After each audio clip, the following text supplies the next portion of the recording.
நேயர்கள் அனைவருக்கும் வணக்கம். வெண்முரசு வெய்யோன் அத்தியாயம் 44. மேற்கு கோட்டை வாயிலுக்கு அப்பால் இருந்த குறுங்காட்டை அழித்து அங்கே இளைய கௌரவர்களுக்காக கட்டப்பட்டிருந்த புதிய அரண்மனைகள் தொலைவிலேயே புதிய சுதையின் வெண்ணிற ஒளியில் முகிலிறங்கி படிந்தது போல் தெரிந்தன. 3 அடுக்குகள் கொண்ட 8 கட்டடங்கள் முப்பட்டை வளைவாக நகர் நோக்கிய உப்பரிகைகளுடன் அமைந்திருந்தன. சுற்றிலும் செங்கற்களாலான கோட்டை கட்டப்பட்டு அதில் சொன்ன சாந்து பூசப்பட்டிருந்தது. கோட்டை மேலிருந்தே அந்த துணைக்கோட்டையை அடைந்து சுற்றி வந்து மீள்வதற்கான பாதை இருந்தது. மாளிகையின் 2 பக்கமும் 2 காவல் கூட்டங்கள் செங்கல்லால் கட்டப்பட்டு கண்காணிப்பு முகடுகளுடன் எழுந்து நின்றன. மேற்கே காட்டுக்குள்ளிருந்து வந்த பெரிய கால்வாய் 2 கோட்டைகளுக்கும் நடுவே புகுந்து அஸ்தினபுரியின் பழைய கோட்டைக்குள் நுழைந்து அங்கிருந்த ஏரியை நிரப்பிக் கொண்டிருந்தது. ஏரி மிகுந்து வழிந்த நீர் 7 கல் மதகுகள் வழியாக அருவிகள் என சீறி கொட்டி நீள்வட்டமாக கல்லடுக்கு கரை கட்டப்பட்டிருந்த குளத்தில் விழுந்து அங்கு அமைக்கப்பட்டிருந்த மென்மணல் வடிகட்டிகளுக்கு சென்று தூய்மைப்படுத்தப்பட்டு சுட்ட களிமண்ணாலும் மூங்கில்களாலும் ஆன கரவு குழாய்களின் ஊடாக நகருக்குள் சென்றது. நகர் முழுக்க இருந்த 100க்கும் மேற்பட்ட குடிநீர் குளங்களுக்கு சென்று நிரப்பி மிகுந்து வழிந்தோடி கிழக்கு கோட்டை வாயிலை அடைந்து வெளிச்சென்று அங்கிருந்த குறுங்காட்டுக்குள் சிற்றருவி என கொட்டி பல கிளைகளாக வளைந்து குறுங்காட்டின் குருதி நரம்புகளாக மாறி சென்றது. தேர் மேற்கு பாதையில் திரும்பியதுமே கர்ணன் தொலைவில் தெரிந்த சுதை மாளிகைகளை நோக்கினான். அங்கு இளைய கௌரவர்களுக்கான கொடிகள் பறந்து கொண்டிருந்தன. சிவதர் புன்னகையுடன், அனைவருக்கும் சேர்த்து பன்றிக்கொடி என்று முடிவெடுத்திருக்கிறார்கள். இளவரசர்கள் என்பதால் ஆளுக்கு ஒரு கொடி தேவை என்பது மரபு. அப்படி அமைக்கப்பட்டால் 1000க்கும் மேற்பட்ட கொடிகளை எப்படி அடையாளம் காண்பதென்று பேசப்பட்டது. சூதனொருவன் இளைய கௌரவர்களின் முகங்களையே கொடியடையாளமாக வைக்கலாம் என்றான். அது ஒரு வேடிக்கை பாடலாக இங்கே ஒலிக்கிறது என்றார். கர்ணன் புன்னகைத்தான். அரண்மனை வளாகத்தை கடந்து செல்கையில் அவன் திரும்பி மேற்கு மாளிகையை நோக்கினான். வடக்கு கோட்டத்தின் மேற்கு பகுதி சாளரங்கள் அனைத்தும் திறந்து கிடந்தன. ஒற்றை சாளரத்தில் இளஞ்செந்நிறத்தில் ஆடை அசைவு ஒன்று தெரிய அவன் உள்ளம் அதிர்ந்தது. முன்னால் நகர்ந்து தேர்ப்பாகனை தொட்டான். அவன் கடிவாளத்தை இழுத்து தேரை தயங்கச் செய்தான். அந்த சாளரத்தில் அமர்ந்திருப்பவளின் முகம் தெரியவில்லை. அவன் பாகனிடம், யார் அது என்றான். பாகன், அவர் மகா நிஷாத குலத்து இளவரசி சந்திரகலை. அவர் எப்போதும் அங்குதான் அமர்ந்திருப்பார் என்றான். எத்தனை நாளாக என்றான் கர்ணன். 2 ஆண்டுகளாக. அவர் இங்கு வந்து ஓரிரு மாதங்களிலேயே இப்படி ஆகிவிட்டார். காந்தார அரசி சம்படை இருந்த அதே சாளரம் என்றான் கர்ணன் பெருமூச்சுடன். தேரோட்டியை நோக்கி தலையசைத்து செல்லலாம் என்றான். சிவதர், விதுரரின் அன்னை அதோ அந்த சாளரத்தில் அமர்ந்திருந்ததாகவும் அவர் மறைந்த பின்னரும் அவரை பலர் பார்ப்பதுண்டு என்றும் சொல்கிறார்கள் என்றார். கர்ணன் விதுரரின் மாளிகையில் மேற்கு நோக்கி திறந்திருந்த அச்சாளரத்தை பார்த்தான். அது உள்ளிருந்து மூடப்பட்டு வெளியே புழுதி படிந்திருந்தது.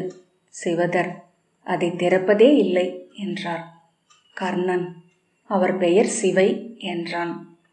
நீங்கள் பார்த்ததுண்டா என்றார் சிவதர். இல்லை, சம்படை எண்ணெயை பார்த்திருக்கிறேன். தேர் செல்லும் ஒலி சற்று நேரம் நீடித்தது. சிவதரே, இங்கு மேற்கு நோக்கிய சாளரத்தருகே அமர்ந்து இருந்த இன்னொரு அரசியை தெரியுமா? சிவைக்கு அவர்தான் முன்னோடி என்றான். சிபி நாட்டு அரசி சுனந்தை. முதிய வயதில் 3 மைந்தரை பெற்று குருதி வடிந்து இறந்தார். சந்தனு மாமன்னர் அவரது மைந்தர்தான். அவருடைய விசும்பல் ஒலி அரண்மனையின் மகளிர் மாளிகையில் இன்றும் கேட்பதாக சொல்கிறார்கள். அவரை ஒரு முறை நேரில் கண்ட அரசியர் அவரை போல ஆகிவிடுகிறார்களாம். சிவதர், ஆம், அரண்மனைகள் அனைத்திலும் அத்தகைய அழியா நெடுமூச்சுகள் எஞ்சி இருக்கும் என்றார்.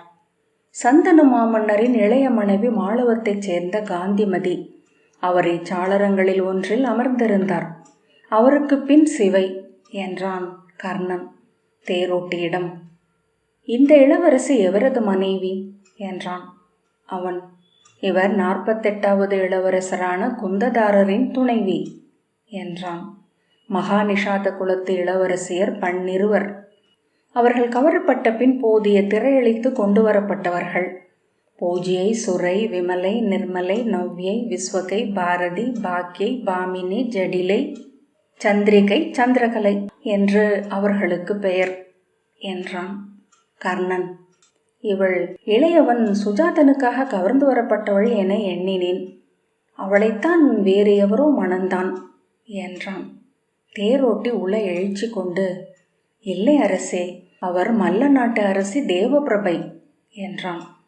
அவன் குலக்கதைகளை நினைவு கொண்டு சொல்வதனூடாக தன்னை நிறுவிக்கொள்பவன் என தெரிந்தது. மல்ல நாட்டிலிருந்து அவரை கவர்ந்து வருகையில் சுஜாதர் மிக இளையவர். அவருக்கு மணமுடிப்பதற்கான நாளும் கோளும் துலங்கவில்லை. ஆகவே அவரை வைஷ்ய இளவரசர் யுயுத்சு மணந்தார். அவ்விளவரசிதான் அரண்மனையின் 7வது உப்பரிகையிலிருந்து குதித்தவர் என்றான். கர்ணன் திரும்பி நோக்க அவன் கை தூக்கி, உயிர் பிழைத்தார்.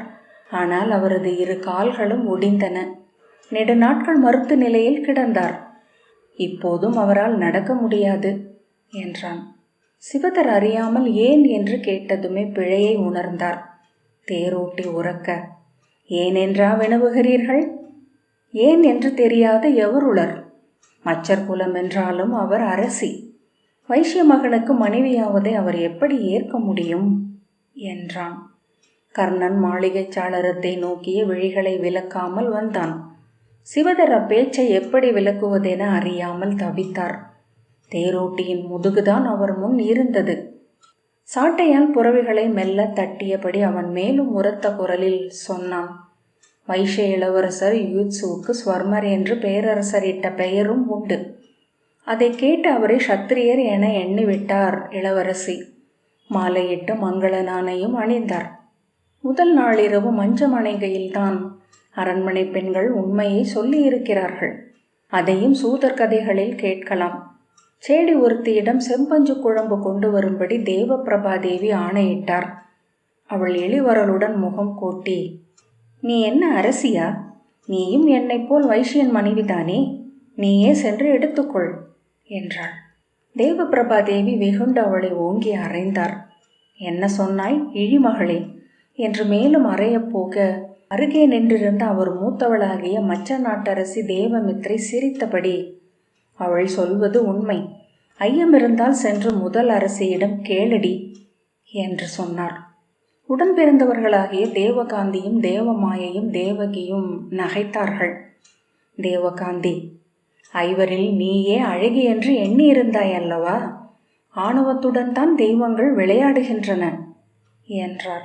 தேவபிரபாதேவி எழுந்து ஓடிச் சென்று மூத்த அரசியாகிய பானுமதியிடம், உண்மையை சொல்க அரசி, இளவரசரின் உண்மை பெயர் என்ன என்று கேட்டார். இதை அறியாமலா மங்கள நான் பூட்டிக் கொண்டாய்? அவருக்கு ஸ்வர்மர் என்பது படைக்கோள் பெயர், குலக்கோள் பெயர் யுயுத்சு என்றார் அரசி பானுமதி. தேவபிரபாதேவி உடல் நடுங்கியபடி, அவர் எவரது மைந்தர் என்றார். பேரரசரின் மைந்தர். இல்லையேல் நீ எப்படி இங்கு அரண்மனையில் இருக்கிறாய் என்றார் அரசி. அழுகையில் உடைந்த குரலில், அவரது அன்னை யார் என்று தேவபிரபை கேட்டார். அதை இன்னும் நீ அறியவில்லையா என்ற பின் புன்னகையுடன், அவர் பேரரசர் திருதராஷ்டிரருக்கும் அவரது வைசியர் குலத்து இசைத்தோழி பிரகதிக்கும் பிறந்தவர் என்றார் காசி நாட்டரசி பானுமதி தேவி. ஒரு கணம் நெஞ்சை பற்றி கொண்டு அசைவற்று நின்றிருந்த தேவபிரபாதேவி அம்பு பட்ட மான் போல கூவியபடி துள்ளி ஓடி சாளரம் வழியாக வெளியே குதித்து விட்டார். கீழே அப்போதுதான் ஒரு மூங்கில் பல்லக்கு கொண்டு வந்து நிறுத்தப்பட்டிருந்தது. அதன் வளைவு கூரை மேல் விழுந்தமையால் உயிர் பிழைத்தார். ஆனால் உடல் மூங்கிலால் துளைக்கப்பட்டு விட்டது. கால் எலும்புகள் ஒடிந்தன என்றான் தேரோட்டி. மருத்துவர் எருமை தெய்வத்திடம் போராடி அவரை மீட்டனர். ஆனால் அவரால் கையொன்றியே நடக்க முடியும். கர்ணன் முகத்தில் உணர்வுகள் ஏதும் தெரியவில்லை. மாளிகைகள் மிதந்து பின்னால் சென்றன. சிவதர் பேச்சை மாற்றும் பொருட்டு ஏதேனும் சொல்ல விரும்பினார். ஆனாலும் முற்றிலும் புதிய ஒன்றை தொடங்குவது மேலும் பிழையென்றாகும் என எண்ணி, நான் பல நாட்கள் அந்தியில் இங்கு நின்று நிஷாத அரசியை நோக்கி இருக்கிறேன் என்றார். அவர் வெளியுலகை நோக்கி அமர்ந்திருப்பதாக தோன்றும். ஆனால் உயிர்வெளியாக அவர் புறத்தை நோக்கவில்லை. மாபெரும் ஓவிய திரையாக நோக்கி கொண்டிருக்கிறார். திரைச்சித்திரங்களுக்கு திரும்பி அவரை பார்க்கும் உரிமை இல்லை என்று எண்ணிக்கொண்டேன். காந்தார அரசி சம்படையின் மைந்தன் தான் குண்டாசி என்றான் கர்ணன்.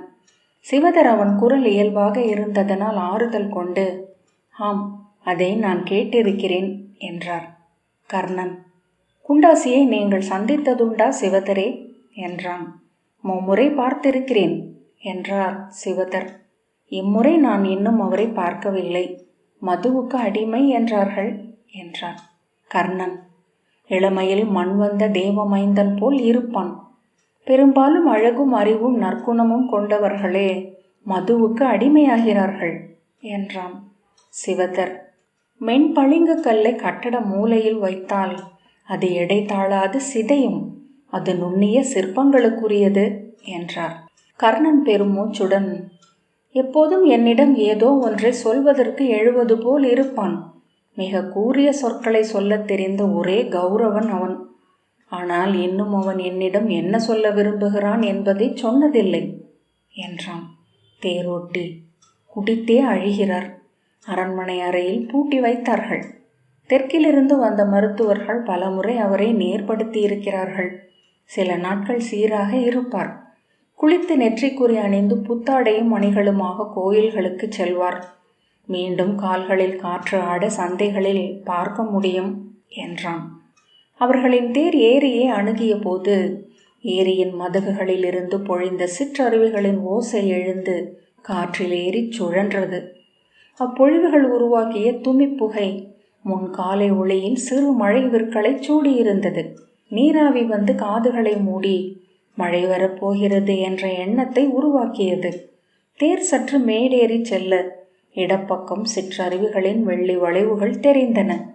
ஏரிப்பரப்பின் அலை வெளிச்சம் முகத்தின் மேல் பொழிந்து கண்களை கூசச் செய்தது. தேரை சூழ்ந்த ஒளி அலைகளால் நீருக்குள் மூழ்கிச் செல்வது போல் தோன்றியது. ஏரிக்கரையின் மேல் அமைந்திருந்த அகன்ற கற்பாதையில் மிதந்து செல்வதை போல் ஒழுகிய தேர் அங்கு அமைக்கப்பட்டிருந்த முற்றத்தை அடைந்து வளைந்து நின்றது. முன்னரே அங்கு ஜெயத்ரதனின் தேர் இருப்பதை கர்ணன் கண்டிருந்தான். சிவதர், சிந்து நாட்டரசரின் தேரிலேயே இந்திரபிரஸ்தத்தின் இளவரசரும் வந்திருக்கிறார் என்றார். கர்ணன் அப்போதுதான் அதை உணர்ந்து ஆம் என்றான்.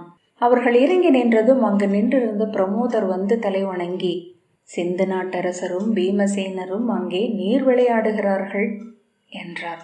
கர்ணன் புன்னகைத்து, மறுகரையிலா என்றான். ஆம், அங்கு சற்று ஆழம் குறைவு. இங்கு மதகுகளின் உள்ளிழுப்பும் உண்டு என்றார் பிரமோதர். கௌரவ இளவரசர்களும் அவர்களின் இளமைந்தர்களும் நீரில் இறங்கி இருக்கிறார்கள். மேற்கு கரையின் ஏரி நீரே கலங்கி வண்ணம் மாறிவிட்டது. நடந்துதான் செல்ல வேண்டுமா என்றான் கர்ணன். இல்லை, புறவிகளில் செல்லலாம். தேர்கள் இதன் மேல் செல்வது ஏற்கப்பட்டதல்ல என்றார். நடந்தே செல்கிறேன் என்ற கர்ணன் திரும்பி சிவதரை பார்த்த பின் ஏரியின் கரை பாதையில் நடந்தான். பிரமோதர், நான் உடன் வர வேண்டுமா என்றார். தேவையில்லை என்றான் கர்ணன். ஏனென்றால் ஒருவேளை அரசரே நீர் விளையாட்டுக்கு வரக்கூடும் என்றார்கள். அவரை எதிர்கொள்ள நான் இங்கு நிற்க வேண்டியுள்ளது என்றார். கர்ணன் புன்னகைத்துவிட்டு சிவதருடன் நடந்தான். அவனுடன் நடந்த சிவதர், அரசரே வந்தாலும் நான் வியப்புற மாட்டேன் என்றார். வரவில்லை என்றாலும் அவர் உள்ளம் இவர்களுடன் இங்கு நீர் விளையாடி கொண்டிருக்கும் என்றும் அவர் உள்ளுற விழைவது அதைத்தான் என்றான் கர்ணன். பீமசேனரின் தோள்களைத்தான் எண்ணிக்கொண்டிருந்தேன். அவை துரியோதனரின் தோள்களேதான். கர்ணன் அப்பேச்சை தவிர்க்க விழைந்து ஆம் என்றான். காலையில் பீமசேனர் களம் சென்று பேரரசரிடம் தோள் கோர்த்து விளையாடி இருக்கிறார். கர்ணன், வென்றாரா என்று கேட்டான். இல்லை, 3 முறையும் பேரரசரே வென்றார். அவரை எவராலும் வெல்ல முடியாது. கர்ணன், ஆம், அவை மானுடரின் தோள்களே அல்ல என்றான். சிவதர், அதன்பின் துரியோதனரும் பீமசேனரும் கதை கோத்தனராம். 2 முறை அவரும் 2 முறை இவரும் வென்றிருக்கிறார்கள். கர்ணன், அவர்கள் நிகரானவர்கள் என்றான். எவர் வெல்ல வேண்டும் என்பதை ஆட்டங்களின் தெய்வங்கள் பகடையுருட்டி முடிவு செய்கின்றன. சிவதர் ஏதோ சொல்ல வந்த பின் வாயை மூடிக்கொண்டார். என்ன எண்ணிக்கொண்டிருக்கிறீர்கள் என்றான் கர்ணன். இல்லை என்றார் சிவதர். சொல்லுங்கள் என்றான் கர்ணன். என் எண்ணங்கள் ஏன் இவ்விதம் செல்கின்றன என்று எண்ணிக்கொண்டிருந்தேன் என்றார் சிவதர். எவ்விதம் என்றான் கர்ணன். அதை சொல்லென ஆக்குவது சேற்றில் விதைப்பதற்கு நிகர். 1 100 என விளைந்து பெருகி என்னிடம் திரும்பி வரும். என் உள்ளேயே இருண்ட களஞ்சியத்திற்குள் மூடி வைத்து விடுகிறேன். கர்ணன் அவரை ஒருமுறை சூழ்ந்து நோக்கிய பின் விழிகளை திருப்பி மறு எல்லை வரை நிறைந்து நீலம் ஒளிர்ந்து கிடந்த ஏரியை நோக்கியபடி நடந்தான். ஏரி காற்று அவர்களின் ஆடைகளை பறக்கச் செய்தது. கரை விளிம்பில் அமர்ந்திருந்த நாரைகள் எழுந்து சிறகடித்து வானில் நின்று பின் மறுபக்கம் நோக்கி தங்கள் நிழல் பாவைகளை இழுத்தபடி சிறகசையாது மிதந்து சென்றன. சற்று நேரத்திலேயே நகரம் மூழ்கி பின்னால் சென்றது போல் தோன்றியது. ஏரி இடது பக்கம் விழித்தொடும் எல்லை வரை சிற்றலை பரப்பென கிடந்தது. மேற்கு கோட்டையின் கரிய கோடு மிக தொலைவில் அதன் எல்லை என தெரிந்தது. அதற்கு அப்பால் பச்சை தீற்றலென மேற்கு காட்டின் மரங்களின் உச்சிகள் தெரிந்தன. ஏரிக்கரை சாலைக்கு வலப்பக்கம் ஏரியிலிருந்து நகருக்குள் செல்லும் 12 பெரிய குழாய்கள் இறங்கி மண்ணுக்குள் புகுந்து மறைந்தன. அவற்றுக்குள் நீர் ஓடும் ஓசை மெல்லிய அதிர்வென ஏரிக்கரையில் பரவி கர்ணனின் 2 கால்களை அடைந்தது. நான் இங்கு அடிக்கடி வந்ததில்லை. இத்தனை பெரிய நீர்ப்பரப்பு இங்குள்ளது என்று எனக்கு தெரியும். அது அளிக்கும் விடுதலையையும் பல முறை அறிந்திருக்கிறேன். ஆயினும் இங்கு வர தோன்றியதில்லை என்றான் கர்ணன். நீராடிச் செல்கையில் மறுநாளும் வர வேண்டுமென்று எண்ணாதவர் இல்லை. ஆனால் வருபவர் சிலரே என்ற சிவதர். நான் ஏரியில் நீராடுவதே இல்லை. அசைவற்ற நீரில் நீந்துவது என் கைகள் அறியாதது. கங்கை கரையில் பிறந்தவன் என்றார். கர்ணன் திரும்பி நோக்கி, நகரமென இங்குள்ளது மாபெரும் பகடைக்களம். எப்போதும் ஒரு காய் நம்மை நோக்கி நகர்த்தப்பட்ட பிறகே அந்தியுறங்கச் செல்கிறோம். நமது காயை நகர்த்தாமல் மறுநாளை தொடங்க நம்மால் முடியாது என்றான். ஏரிக்கரையிலிருந்து நீர்ப்பரப்பை நோக்கி இறங்கிச் சென்ற செங்கல்லால் ஆன படிகளில் காலடியோசை கேட்க கர்ணன் திரும்புவதற்குள் குண்டாசி தடதடவென ஒலி எழுப்பியபடி மேலேறி வந்தான். முன்னோக்கி விழுபவன் போல உடலை உழைத்தபடி வந்து மூச்சிறைக்க, அங்கநாட்டரசரை வணங்குகிறேன் என்று அவன் சொன்னபோது கல்மயக்கில் இருக்கிறானா இல்லையா என்று அறிய முடியவில்லை. அவன் புத்தாடை அணிந்து நகைகள் போட்டிருந்தான். தலையில் புதிய தலைப்பாகை இருந்தது. வா இளையோனே, உன்னைத்தான் தேடிக்கொண்டிருந்தேன். பீமபலனிடம் கேட்டபோது நீ பெரும்பாலும் அரண்மனையிலேயே இருப்பதாகவும் இப்போது நூலாய்வில் மூழ்கியிருப்பதாகவும் சொன்னான் என்றான் கர்ணன். குண்டாசி காற்று பீரிடும் ஒலியில் நகைத்து, ஆம், நான் வெளியே வரும்போது என்னை பற்றி அப்படி பலரும் சொல்வதை கேட்கிறேன். அதிலிருந்து நான் செய்து கொண்டிருப்பது நூலாய்வு என்று தெரிந்து கொள்கிறேன் என்றபடி அருகே வந்தான். அவனிடமிருந்த மெல்லிய நடுக்கமும் கழுத்து தசைகள் இறுகி இறுகி நெளிந்ததும் உதடுகளின் 2 பக்கத்தில் இருந்த சிறு கோணலும் அவனிடம் கள் மயக்கிருப்பதை காட்டின. கர்ணன், பகலிலேயே என்றான்.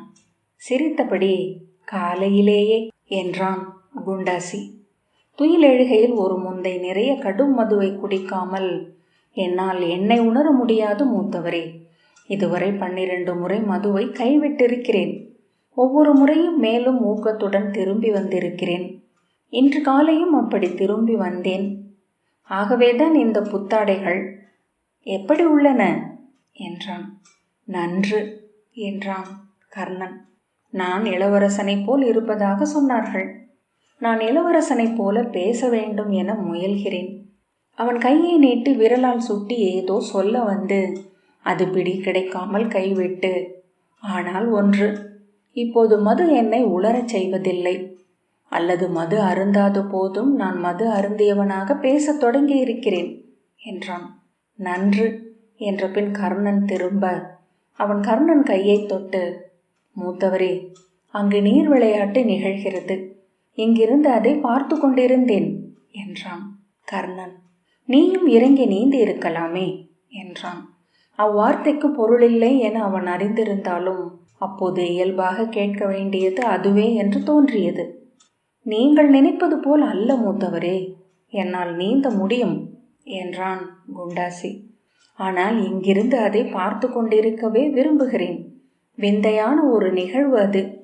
அவன் தன் தலையை கையால் தட்டி, பித்தெழுந்து சித்தம் பிறண்ட கவிஞன் ஒருவனின் நாடகத்தை களிமயக்கில் கூத்தன் நடிப்பது போல. சரியாக சொல்லிவிட்டேன் அல்லவா? என்ன அருமையான சொல்லாட்சி, சிறந்த ஒப்புமை என்றான். புருவம் சுளித்து, எது என்றான் கர்ணன். இவ்விளையோரும் அவரும் நீராடுவது என்றான் குண்டாசி. கர்ணன் அவனை புரியாமல் நோக்கி கொண்டிருந்தான். குண்டாசி, அவரது கைகளில் மட்டுமே தூக்கப்படக்கூடிய பெருங்கதாயுதம் ஒன்று இங்குள்ளது, அறிவீர்களா என்றான். எங்கா என்று கேட்டான் கர்ணன். முன்பு புராண கங்கையில் அது கிடைத்தது. இங்கிருந்த பெருங்களிரான உபாலன் இருந்தபோது அதை எரியூட்ட புராண கங்கையில் குழி தோண்டினர். அப்போது அது தட்டுப்பட்டது. முதலில் ஏதோ மாளிகை முகட்டின் மாடக்கலம் என்றே எண்ணினர். முழுமையாக எடுத்த பின்னரே அது கதைப்படை என்ன தெரிந்தது. கர்ணன் அவனை வெறுமனே நோக்கினான். மூத்தவர் பிறப்பதற்கு முந்தைய நாள் அது நிகழ்ந்தது என்கிறார்கள் என்றான் குண்டாசி.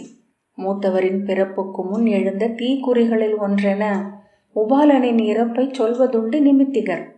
அந்த கதையை தூக்கும் வல்லமை கொண்ட ஒருவனே மூத்தவரை கொல்ல முடியும் என்று பின்னர் சூதர் பாடத் தொடங்கினர்.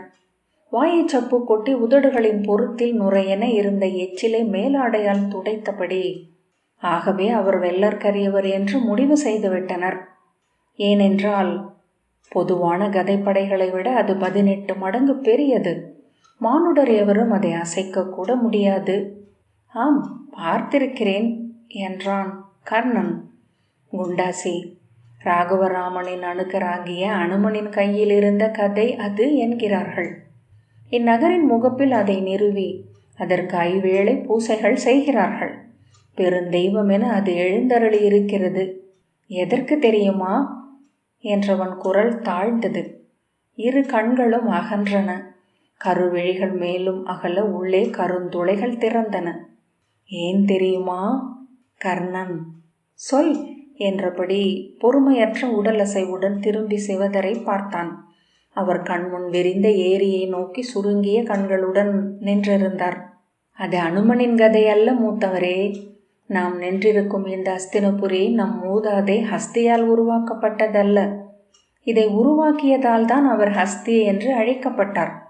இதை இங்கு அவர் ஏன் உருவாக்கினார்? இங்கு ஆறுகள் இல்லை, மலைகளின் பாதுகாப்பும் இல்லை. இங்கு ஏன் ஒரு நகரை உருவாக்கினார் என்றால், அவன் கைகளை தூக்கி, இங்கு ஏற்கனவே ஒரு அஸ்தினபுரி இருந்தது. அந்த அஸ்தினபுரியின் எஞ்சிய இடுபாடுகளை கொண்டு உருவாக்கப்பட்ட நகரம் இது என்றான். மேலும் அணுகி ஆழ்ந்த குரலில், அந்த அஸ்தினபுரி நகரம் அதற்கு முன் இங்கிருந்த இன்னொரு அஸ்தினபுரியின் சிதைவுகளால் உருவாக்கப்பட்டது என்றான். கர்ணன் மேசையை நீவியபடி ஏரியின் ஒளி அலையடித்த முகத்துடன் நோக்கி நின்றான். மூத்தவரே, மண்ணுக்கடியில் பல அஸ்தினபுரிகள் இருக்கின்றன. மிக ஆழத்தில் இருக்கும் அஸ்தினபுரி நாம் எண்ணி பார்க்கவே அஞ்சும் அளவுக்கு பேரூறு கொண்டது. அதில் எஞ்சிய ஒரு துளியே அடுத்த அஸ்தினபுரி, அதன் துளியே அடுத்தது. நாம் இருக்கும் இந்த இறுதியான அஸ்தினபுரி இலை நுனியில் துளித்து தொங்கி ஆடி நிலையற்றிருக்கும் ஒரு சிறு துளி. அதன் நீர்மையில் ஆடும் துளி நிழல்கள் நாம். நல்ல கற்பனை என்ற பின் கர்ணன் திரும்பினான். அவன் தோளை பற்றி, உங்களுக்கு விருப்பிருந்தால் சென்று அந்த கதைப்படையை பாருங்கள். எளிய படைக்கலம் அல்ல அது. அது ஏதோ ஒரு பெருஞ்சிலையின் கையில் இருந்தது. ஆனால் எந்த சிலை என்றான் குண்டாசி. முற்காலத்தில் எங்காவது மாபெரும் அனுமன் சிலை ஒன்றை அமைத்திருக்கலாம் என்றார் சிவதர். அணுக்கரே, ராகவராமனும் அனுமனும் வாழ்ந்த காலம் நமது முனிவர்களின் சுவடிகள் எட்டும் தொலைவில்தான். இப்படி ஒரு பெருஞ்சிலையோ அதன் கையில் ஒரு பெருங்கதையோ அமைத்ததாக எந்த சிற்ப நூலும் சொல்லவில்லை. எந்த முனிவரின் காவியமும் சொல்லவில்லை. நான் அதைத்தான் நூல்களில் மாதங்களாக அமர்ந்து ஆய்வு செய்தேன். அப்படி இருந்தால் கூட அது எங்கனம் இங்கு வந்தது? புராண கங்கையின் நீரில் வந்தது என்கிறார்கள். புராண கங்கை இத்தனை பெரிய உலோகப் பொருளை உருட்டி வருமா என்ன என்றான் குண்டாசி. என்ன சொல்ல வருகிறாய் என்றான் கர்ணன். மூத்தவரே, இங்கு ஒரு மாபெரும் சிலை இருந்தது. அந்த சிலையின் கையில் இருந்த கதை அது. அந்த கதை மட்டுமே நமக்கு கிடைத்திருக்கிறது. அந்த மாபெரும் சிலை இந்த மண்ணுக்குள் தான் இருக்கிறது. மண்ணுக்குள் புதைந்து அது புன்னகைத்து கொண்டிருக்கிறது. குண்டாசி சொன்னான். அவனது ஒரு கண் அதிர்ந்தது. ஏன் என்றான் கர்ணன். ஏனென்றால் அது பலி கொள்ளப் போகிறது. நூற்றுக்கணக்கான பலிகள், ஆயிரக்கணக்கான பலிகள், உடைந்து சிதறும் மண்டைகள், நீர்த்துளிகள் தெரிப்பது போல ஒவ்வொரு மண்டையும் சிதறும். மானுட தலை என்பது உடல் மிகுந்த குருதி கொதித்து நுரைத்து நிறைந்த ஒரு பானை அன்றி வேறேதுமில்லை. சிதறப்போகிறது செங்குருதி. வெண்மூளையுடன் சேர்ந்து நினம் ஊறி பரவி கால் வழுக்கும் குருதி. அதை நான் அறிவேன். அதைத்தான் இங்கிருந்து நான் பார்த்து கொண்டிருக்கிறேன். குண்டாசி நடுங்கும் குரலில் சொன்னான். இதோ இந்த ஏரி. இதை நீங்கள் நீல நிறமாக பார்க்கிறீர்கள். நான் அதை சிவந்த நிறமாக பார்க்கிறேன். இது ஒரு ஏரி அல்ல மூத்தவரே. இது ஒரு குருதி பெருக்கு. மூதாதையர் மேலே விண்ணுலகிலிருந்து பதை பதைத்து கீழ் நோக்குவதை பார்க்கிறேன். அவர்கள் என்னிடம் சொல்கிறார்கள், மூடா, குடித்து குடித்து உன் உடல் கெட்டுவிட்டது. உன் உயிர் படுதிரி என எரிகிறது. நீ இருப்பதே அந்த எச்சரிக்கையை அவர்களுக்கு கொடுப்பதற்காகத்தான். சென்று சொல் என்று. மீசையை ஒதுக்கிவிட்டு மறுகரையை நோக்கியபடி, சென்று சொல்ல வேண்டியது தானே என்றான் கர்ணன். சொன்னேன். என்னை துச்சலர் ஓங்கி அரைந்து பிடித்து தள்ளினார். நான் அழுதபடி இங்கு வந்து அமர்ந்தேன். மூத்தவரே, நீங்கள் சொன்னால் கேட்பார்கள். சென்று சொல்லுங்கள். என்ன சொல்ல வேண்டும்? இந்த ஏரியில் நீராட வேண்டாம், இது குருதி என்று சொல்லுங்கள். இவர்கள் அத்தனை பேர் தலையையும் உடைக்கப் போகும் கதைப்படை இங்கு உள்ளது என்று சொல்லுங்கள். அந்த கதையை எடுக்கப் போகிறவன் யார் தெரியுமா? பீமன் அவன் பெயர். பீமன் என்றால் என்ன பொருள்? சிவதர், பெரியவன் என்று என்றார். ஆம், பெரியவன். நம் அனைவரை விட பெரியவன். இன்னும் சில நாட்களில் அவன் உடலில் கொலை தெய்வங்கள் குடியேறும் என்றான் குண்டாசி. அத்தனை தெய்வங்களுக்கும் கருவறைகள் அமைந்த பேராலயம் என அவன் உடல் மாறும். நம் தலைக்கு மேல் கிளை வெறித்து விழுது பரப்பி நிற்கும் ஆலமரம் என அவன் எழுவான். அவன் கையில் அந்த கதை கோல் படையாகும். அதை சுழற்றி நம்மை அரைந்து சிதறடிப்பான். நமது தலைகள் பல்லி முட்டைகள் என சிதறும். மூளையும் கொழுப்பும் நினமும் கலந்து அவை தெரிப்பதை என்னால் பார்க்க முடிகிறது. குண்டாசியின் ஒரு கண்ணிலிருந்து கண்ணீர் வழிந்தது. அந்த விழி அடிபட்டது போல் துடி துடித்தது. வெறும் குருதி குமிழிகள் மூத்தவரே. எங்கள் தலைகள் எல்லாம் வெறும் குருதி குமிழிகள் அன்று வேறொன்றுமில்லை. அதை நான் இங்கிருந்து பார்த்து கொண்டிருந்தேன். உரத்த வெறி குரலில், இதோ தெரிகிறதே, இது என்ன? இது ஏரி என்று நீங்கள் பார்ப்பீர்கள். இது நீர் அல்ல, இது குருதி பெருக்கு, செங்குருதி பெருக்கு. இப்பெருக்கில் விழுந்து நீராடுகிறார்கள் மூடர்கள். நான் சென்று அதை அவர்களிடம் சொன்னேன். துச்சலர் என்னை அடித்து துரத்தினார். ஆகவே இங்கு வந்து அமர்ந்திருக்கிறேன். அவன் குனிந்து கர்ணனின் கால்களை பற்ற வந்தான். நீங்கள் சொன்னால் கேட்பார்கள். உங்கள் கால்களை பற்றி மன்றாடுகிறேன். சென்று அவர்களிடம் சொல்லுங்கள். அடைத்த குரலில், என்ன என்றான் கர்ணன். அங்கு நீராட வேண்டாம் என்று சொல்லுங்கள். இக்குருதியில் ஆட வேண்டாம் என்று நான் மன்றாடுவதாக சொல்லுங்கள். அவர்களே கரையேறி எங்கேனும் நின்று கொள்ளச் சொல்லுங்கள். இங்கிருக்கும் அத்தனை கௌரவர்களும் அவர்களின் மைந்தர்களும் இந்நகரை உதறிவிட்டு தப்பி ஓடட்டும். குண்டாசி விசும்பியபடி சொன்னான். மூத்தவரே, பாரத நிலம் மிக பெரியது. அடர் காடுகள் உள்ளன. இவர்கள் அசுரர்கள். இவர்கள் வேட்டையாடி மகிழ்ந்து வாழும் காடுகள் உள்ளன. மீன்பிடித்து உண்ணத்தகுந்த பெருநதிகள் உள்ளன. மலைகள், தாழ்வரைகள், புல்வெளிகள். மூத்தவரே, முடிவின்றி பெருகி கிடக்கிறது பாரத வருஷம். இங்கு வேண்டாம். இந்நகரத்தின் அடியில் குருதி விடாய் கொண்ட மாபெரும் கொலை தேவன் ஒருவன் துயில் கொண்டிருந்தான். அவன் கண் விழித்து விட்டான். கொல் கருவியை நோக்கி கை நீட்டி விட்டான். நான் சொல்வதை அவர்களிடம் சொல்லுங்கள். சரி என்ற பின் கர்ணன் திரும்பினான். மூத்தவரே, நில்லுங்கள், நான் சொல்வதை கேளுங்கள் என்றபடி குண்டாசி பின்னால் வந்தான். செல், விலகு என்றான் கர்ணன் உரக்க. இல்லை மூத்தவரே என அவன் கைகளை பிடிக்க வந்தான். உரக்க, போதும், விலகு என்றான் கர்ணன். மூத்தவரே என்றபடி அவன் பின்னால் வந்தான். கர்ணன் திரும்பி போகும்படி கை காட்ட, சரி என்றபடி அவன் நின்று கொண்டான். வெய்யோன் 44வது அத்தியாயம் இத்துடன் நிறைவு பெற்றது. நன்றி.